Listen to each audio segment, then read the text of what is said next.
Every Cowgirl Needs a Horse by Rebecca Johnny.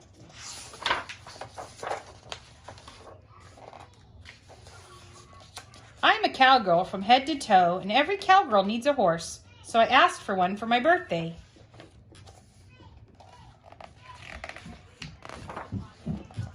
Birthday morning. I shook the sleep out of my braids and dressed for riding. I pulled up my jeans, snapped on my chaps, tugged on my boots, and tipped my hat.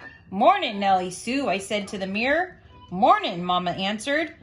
What would the birthday girl like for breakfast? Something that'll stick to my ribs. I got chores to do.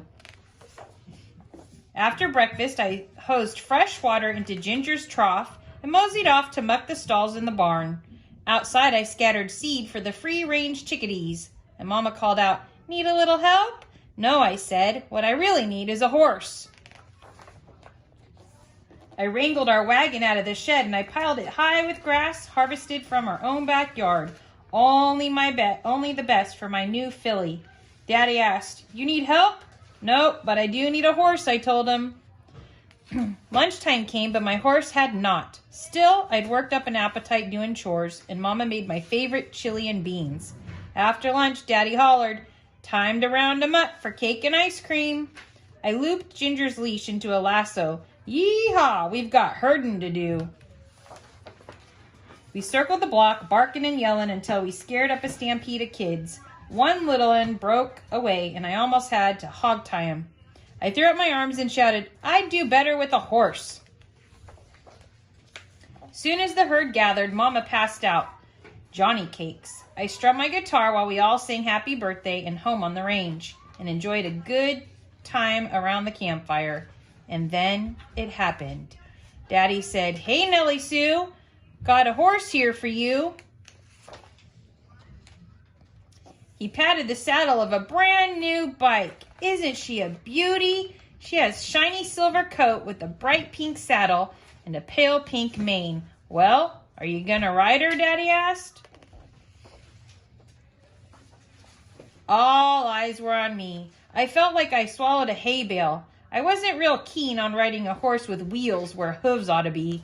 "She's ready for riding," Daddy said. I walked over to her with my palm out flat so she could get a good sniff. "Well, Beauty," I whispered, "you gonna let me lead you around a little?" With everyone staring, I judged I better give him a show, like a true cowgirl. I put one boot in the stirrup, flung my other leg over the saddle, and pedaled like I was running from a wild hog. We skedaddled down that hill. Giddy up! Straight over the chicken wire fence and into the garden, right in the middle of Mama's tomatoes. Thud, smack, wham! Beauty was hurt real bad. I hugged her close and hollered for my dad. "Look, Daddy," I cried, "that chicken wire's poking right through her hoof." Sure enough, Beauty had a puncture wound. "Will she be okay?" I asked.